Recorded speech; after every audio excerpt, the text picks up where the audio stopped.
dismissed every accomplishment I've made. You've talked about my father.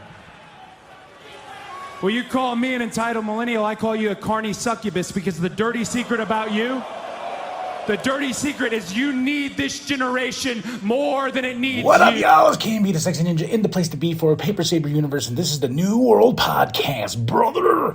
We're talking about AEW Dynamite, February 5th, 2025. Tony Taz Excalibur on commentary. We're at the Gateway Center Arena in Atlanta. We in Atlanta, the ATL. All right. So we start off the show, we started the show kind of how WWE starts the show, which I found kind of interesting, where they show the superstars coming in, and, you know, they're dressed in street clothes or suits, and they're walking in with their gear and whatnot. They did it for Swerve and they did it for Ricochet because they have a match in the main event tonight. And then they did a Renee interview with Jay White before the show started, and here comes the Mox Cult. Here comes FTR. Here comes Cope. I was like, at least we're getting this start. At least this is starting the show and not ending the show like we've seen it a bazillion times. So it's a big old fight, blah, blah, blah. They work all the way through to the ring and everything like that. Fight. Oh, my God. Then they chase off the Mox Cult. And Cope grabs the mic and he cuts a promo and he's like, hey, are you going to answer me? Are you going to accept my challenge? And Moxley's like, oh no. And I was like, all right. You know, and I was really not feeling this, but I know there's a lot of fans out there that really likes the Mox Cult and everything that's going on. It's just not for me. I don't want to see Cope go for that championship. I'd rather see somebody else more worthy to go after that championship, especially in the AEW original. But to each their own, right? Then we have our first match of the night. It's Will Ospreay versus... Here comes Don Callis. He's going to jump on commentary after this, and he's like, oh, your best friend, your buddy, blah, blah, blah, blah. Mark Davis. I guess he went to the dark side with no pop. If you saw my little video I put up today. Oh, my God. I was like, oh, Mark, so Aussie Open is now part of the Don Callis family. That's cool. That's great. And not only, like, Don Callis is trying to prove how his family is dangerous and everything like that. Like, he's trying to show us they're so dangerous. You can't mess with the Don Callis family. Well, apparently you can, because Will Ospreay won this match. This match was fun for what it was, but Will Ospreay got the win, cuts a promo after. Here comes Kenny. Kenny does his thing. He does his kiss, goodnight, goodbye, all that good stuff, and the pyro goes off. Hilarious, because it kind of scared him. He's like, whoa. He goes, oh, that even got me, guys. Like, they're building up this show February 15th in Australia. I'm excited to see the show. I'm excited to see what they do and whatnot. Watch some night of some wrestling on a Saturday night. Oh, Avengers Day that is that night too for NXT. So, but I just don't care. I just wish Will and Kenny went in a different direction that was not the Don Callis family. If y'all like it, that's cool. It's just like, I wish we did something else. And now apparently these two are best friends. Because Will's like, my best friend Kenny. And I was like, wait, wow, you guys made him quick. You know, I don't know how I can forgive somebody that stabbed me with a screwdriver from a toolbox. You know, but the pyro part was my favorite because Kenny's like, oh, he even is like, hey guys, that even got me a little bit. Here and the Hurt Syndicate comes out next, and my boys, Guns Up. Oh, I want to post a video where I was watching the show. I just got excited. I was like, oh my God, the Guns. I love these guys. Bang, bang, gang all the way, man. They got two words for you. The Hurt Syndicate, they're like going at them. They're like, we want those tag team championships, so we're going to get one next week. And MVP, just to add insult to injury, is like, hey, you guys are nothing but ass boys. And you know what the Guns did, which I really appreciated? He's like, you're goddamn right we are. I was like, oh. So the Hurt Syndicate versus the Guns, yes, it made me feel. This is when I started feeling stuff for the show. So I had a really good time with this. This is probably one of my moments of the night. Then we go to Renee with Harley.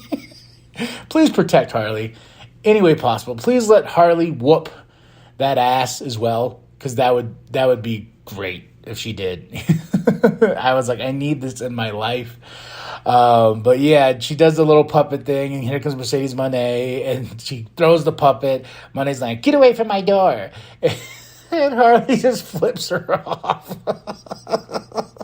And Renee grabs her hand, and oh my gosh, it was great. It was so good. It was so good. The puppet, I'm just like, Harley is my treasure in AEW, man. So good. Then we get Renee is with Hangman, and then Max Caster interrupts him, and he's like, yeah, and then he tells Hangman, you beat up Christopher Daniels, this and that. Maybe you go beat up Daddy Ass. You go beat up Anthony and everything like that. And Hangman's like, you know what? I want to beat up somebody. I want to send somebody to the hospital. He's like, yeah. He trying to build him up for that motivation. He's like, how about you? Max is like, whoa. And he runs off. This is a pretty silly Willie spot. Next up, we got the Hounds of Hell versus Takeshita and Kyle. Of course, Don Callis on commentary. And I'm kind of upset about it because the Hounds of Hell just got created. I understand they did Okada's music to distract Buddy, but they didn't really use that to its advantage to actually make it worth it. To be like, oh yeah, that's why they lost. Because Okada's music played for that split second, then boom, they got him. It wasn't quick. It wasn't fast. They didn't use it well. But Takeshita and Kyle got the win overall. And I was like, if there was a different tag team, not one that just established themselves, they're like, hey, we don't have a leader or anything. But this tag team match was badass. And I'm not knocking it. It was a badass tag team match. I just didn't agree with the Hounds of Hell losing to Takeshita and Kyle Fletcher. But of course, we got to build Kyle and Takeshita to face Will Ospreay and Kenny Omega. I get it, but I just think it shouldn't have been the Hounds of Hell. And Okada didn't even come out either. So we got Joe and Hook backstage. They're looking for Christian. They find his locker room. It's only Nick and Kip, and they whoop that ass. I thought they were going to do the drive-by run-in. And I got to say, as much as I didn't want Joe to be back with Hook or be back with Shibata or anything, have Joe be Joe, he does have some great chemistry with Hook. Because Hook tells him something, he's like, hey, what did I tell you about using my own stuff against me? And he's like, hey, we can just beat their ass. So they beat their ass. And the best part about it is Christian looks in, comes back out, runs away, and comes in like, oh my God, what happened? And I like that after Joe and Hook beat that ass, Joe's like, tell your daddy I said hi. Oh man, that was fun. You tell your daddy I said hi. Then we get MJF promo coming out. Being MJF, but I gotta say, when Dustin Rhodes got out there, got in his face, I cared more about this than I did Jeff Jarrett and MJF. But, and he's digging into MJF, telling him, I've been through the grind and this and that. How many years I've been in the business, how old I am. Just getting to him and you little shit, basically, just going at MJF. And I can just see everything in MJF's mind turning and clicking. And he's just like, oh, okay. Because before Dustin Rhodes came out, he called it all elderly wrestling. He goes, we're all elite wrestling, but it's all elderly wrestling at this point. Then there was a moment where Max interrupted MJF. He's like, what the hell are you doing? The Hangman came, but Hangman was chasing Max. It was a really quick thing, but MJF looked really annoyed. But after Dustin got done cooking, done when he sang, the crowd's behind him, feeling his momentum, MJF. I thought him bringing up Owen Hart was bad. It was bad. It was unnecessary. But, he goes, yeah. He goes, I hear you. Look at you, Dustin. You worked yourself up so much in the business and this and that. It took you 37 years to get out of your father's shadow. And he goes, but how does it feel now being in the shadow of your little baby bro? I was like, when he got hit by Dustin and getting a big old fight. But man, I was like, oh, MJF, my God, oh my gosh. I had goosebumps. I was like, there's the MJF I love. That's my boy right there. Yeah, that was a great moment for me, MJF and Dustin Rhodes. It really added a lot, and it gave me goosebumps because I'm like, man, this is the MJF I love. Then we get right into, what am I missing here? Oh yes, Tony Storm taking on Queen Aminata. And Mariah comes out first. She gets on commentary and everything like that. And the beautiful Toni Storm, like Justin Roberts says, and playing Mariah May, Toni Storm. And she comes out dressed like Mariah, looking like Mariah, acting like Mariah. Mariah does not like this whatsoever. And it was so great. Like, this match was good. This is my match of the night, Toni Storm versus Queen, man. I really enjoyed this match. I enjoyed what Toni Storm was doing, and I'm getting more and more invested in their match at the Grand Slam match in Australia, February 15th. And it just keeps building. Mariah, walks out, and Serena Deeb's watching and everything like that.